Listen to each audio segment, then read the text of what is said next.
Ask a stupid question and you'll get a stupid answer. Sharon Horne-Ellstrom here with Supersize Your Business. And today's idiom or expression is ask a stupid question to get a stupid answer. And the sister question to that, of course, is there is no stupid question. And it was really fun doing the research and looking into this because I know the power of questions. I learned a long time ago, like 40 years ago, from Tony Robbins, the power of questions. We think in questions, and I don't know who he learned it from. It doesn't matter. It's when we learn something and we apply it in our life that it makes a difference for us. And I think we've talked about primary questions before, but the whole topic of stupid questions I find fascinating. It's, the word question's been around since the 13th century. To question things, I'm going to grab my magnifying glass because some of these were interesting.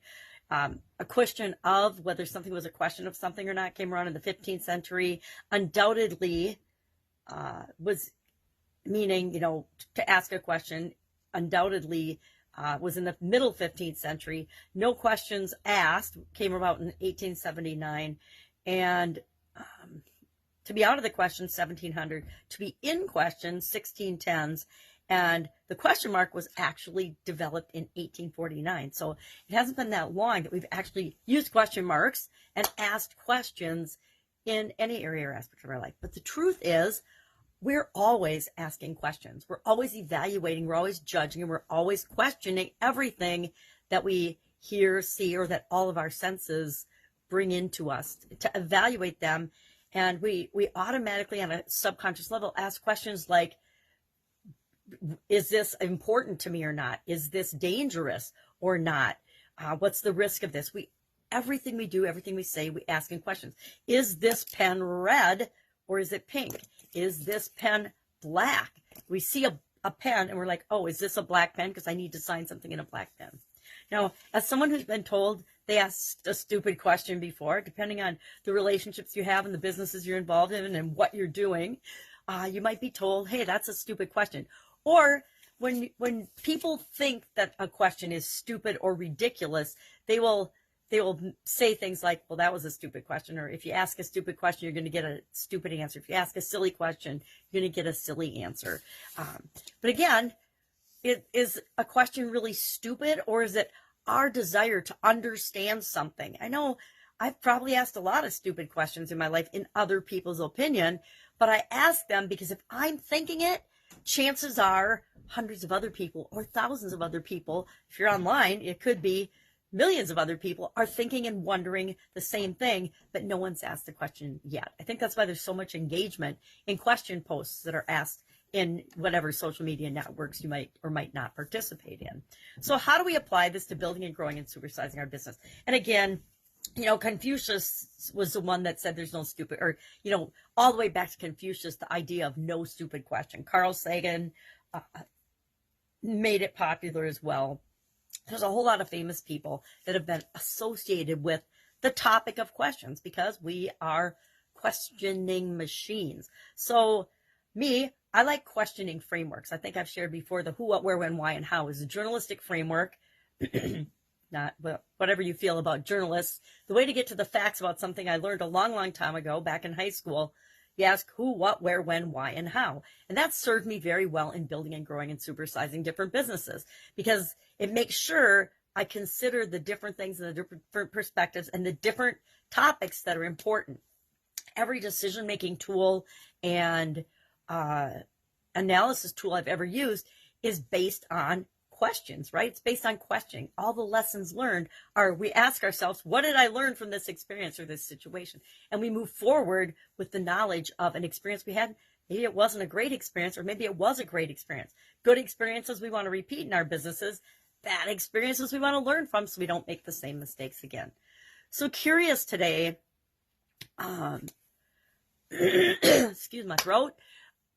What's your favorite question to ask about your business? We all operate, and I learned this from Tony Robbins as well, on a primary question in our whole life, but we can choose a primary question for our business. And I'm going to grab my notes because I was just reviewing something from one of my friend and mentors, Russell Brunson, and he has a question that he has us ask for our businesses. And he deals, of course, in funnels and online businesses. And that doesn't matter because it can apply to any business. And he says, we help blank to blank through blank because, and so through blank is our business and the solution that we offer. Who do we help? It's critical that we know who we're here to serve. I was thinking about this with respect to politicians today, too. And I'm like, who do they serve? Are they serving the population or the people that they represent or supposed to represent, or are they serving themselves? We have a lot of examples of people in every field that are just serving themselves. They're not really serving other people. And that can work in the short term, but in the long term, it really doesn't work. So what is the primary question you're asking in your business? I'll give a personal example of this because I think it helps to understand that we have the power to change our personal question. Prior to my sudden cardiac arrest in 2010, I realized, and I didn't realize it until after I came out of the coma and was back and was thinking about, well, what the heck, how did I have a sudden cardiac arrest? What and why and how, who, what, where, when, why did this happen to me? And I realized and I remembered about the primary question. And then I started to think about, well, what was I thinking? What was I asking myself prior to this event? Because this was a pivotal event in my life. And I realized that WTF was my primary question. Now, if you don't know what WTF stands for, Google it. But that was literally my primary question. Well, the problem with that primary question, or as a primary question, meant in my life, I was always asking what was wrong with things, right? WTF means what the F, how did this happen? Why is this happening, etc. And I was filtering everything through there was something wrong or it wasn't as it should be in my imagination. Well, guess what? That means I'm always frustrated. I'm always stressed out. I'm always trying to fix things. And it was not a really awesome question to live in. So then I switched that over because I thought, okay, I can choose to replace that negative primary question with a more positive primary question. And the first one I came up with that felt right for me at the time was, what am I creating now? Think about the difference between WTF in every situation versus what am I creating now? Because if I caught myself thinking negative thoughts or limiting beliefs or things that were contradictory, what am I creating now? I'm creating more chaos. I'm creating more confusion. I'm creating more stress and drama and frustration. So it became a really powerful tool in my life for changing me and what I was thinking. And guess what happens when you change yourself? Everything around you changes and moves toward what you want. So today I challenge you to come up with and think of what is the primary question you want for the business you're supersizing and creating.